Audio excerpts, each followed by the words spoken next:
Hello students. From earlier analysis, we know that the production function can simply be written as Q as a function of capital and labor. Because capital is a fixed factor in the short term, we assume that it does not change, and therefore change in output solely becomes a function of change in labor. That is, if the producers want to increase output, this can only be done by varying the levels of employment.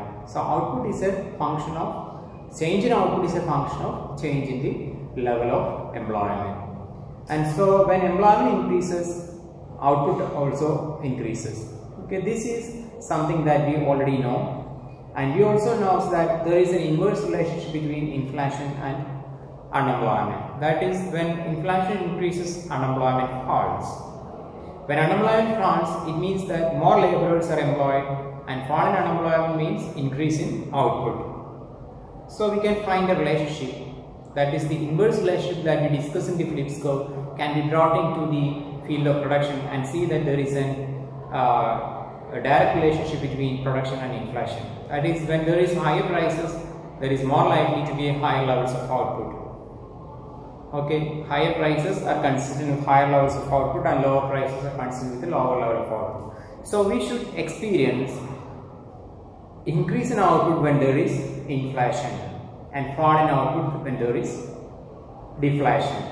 This was the norm for a very long period of time. Until the 1970s, economists all over the world believed that this trade-off existed, or this direct relation means trade-off between inflation and employment, and the direct relation between inflation and output existed all over the world. But the 1970s saw a very surprising breakout of inflation, which was also consistent with stagnant levels of output. Prices were rising continuously, but at the same time output did not increase. This was a surprise to the economists, and this they termed as stagflation, because there was stagflation. There was stagnation in the economy because output was not rising, and also at the same time there was inflation, and therefore they clubbed these two terms and formed a new term which was known as stagflation. So stagflation is defined as a situation when economic stagnation is coexistent with higher levels of prices. Economic stagnation is coexistent with higher levels of prices. This phenomenon was unknown to the economists till the 1970s, and it was a fresh happening in the world economy. And economists began to investigate the reasons behind this surprising outcome and found that this was due to the increase in the commodity prices. We know that 1970 or 1973 to be precise was the year when OPEC was established. OPEC is an organization of petroleum exporting countries, and this is a cartel which controls output and price of petroleum products. We know that petroleum is an important constituent of all production, and when the price of petroleum products increase, prices of all commodities should also increase, because either it is directly used in the production process or it is indirectly used in logistics or in other ways. So this formation of OPEC actually strengthened the price of petroleum products, that is, increased the price of petroleum products, and from that point onwards we saw increase in prices not because of demand factors but because of supply factors. Till that period of time, economists believed that increase in prices, especially Keynesian economists, believed that increase in prices was due to pressure from demand side. Inflation happened because there was excess demand. But the 1970s and particularly the formation of OPEC proved that inflation can also occur without increase in demand. This inflation occurred from the cost side, that is, from the price of petroleum products, which act as an important raw materials in all types of production, or important complement to other productive activities. So this was the reason why stagflation appeared in the 1970s, and it was a prolonged period of stagflation when all the developed economies, Western economies, experienced stagnant levels of output. Okay, so this term refers to this particular situation when prices are increasing and output is not increasing. This is known as stagflation. This is known as stagflation. So the reason for this stagflation is mainly the formation of OPEC, and now we can see that sometimes this stagflation repeats in the world economy, and it is due to the supply side factors, the cost factors. Maybe the case of global commodities like increasing the price of petroleum products or other metals, steel or other metals that may cause stagflation in the economy. Okay, this is known as stagflation. And the next topic that we have to discuss is NAIRU. NAIRU, which actually is part of the Phillips curve. Phillips curve. This NAIRU is an acronym, and the expansion of the acronym is non-accelerating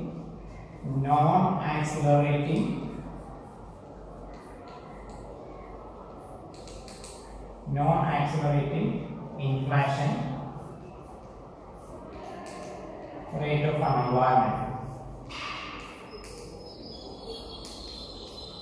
Non-accelerating inflation rate of unemployment, and this term has been reduced into an acronym NAIRU, NAIRU, non-accelerating inflation rate of unemployment. From the Phillips curve analysis, we found that the traditional Phillips curve or the original Phillips curve covered by A.W. Phillips was rejected by great economists, especially Milton Friedman and Phelps. They found in the analysis that the true Phillips curve was not one with an inverse shape or did not have a trade-off between inflation and unemployment, but actually it was a vertical straight line like this. We have inflation on the y-axis and unemployment on the x-axis. According to the modern economists or later economists, in dominant Phillips curve looked something like this. There was no trade-off between inflation and unemployment, and higher inflations were consistent with the same level of output. In order to explain this theory, Friedman termed this level of unemployment as natural rate of unemployment, and this is also known as natural rate hypothesis. So, the level of unemployment to which the economy will tend in the long run is known as the natural rate of unemployment. And we know that we also have shortened Phillips curve like this, each one being conditioned by a particular expectation about the prices. SRPC having an expected price of P0 and SRPC P1 having expected price of P1. So this is the long-run Phillips curve or vertical Phillips curve as propounded by Milton Friedman. And now we can see that this level of unemployment, that is, this level of unemployment, assume that this level of unemployment is 5%, this level of unemployment is 3%. According to Friedman, this is the level of unemployment at which inflation rate tends to remain same. That is, inflation will not be accelerating at this level of unemployment. When does inflation accelerate? Inflation will only accelerate when the policymakers try to reduce unemployment below 5% rate. That is the natural rate. That is, if the policymakers tries to move the economy upwards along the shortened Phillips curve, then the unemployment can fall. Unemployment can fall, but at the cost of an increasing inflation. Unemployment can fall from 5%, but inflation will increase about 3 percentage points. This is what happened in the economy according to Friedman.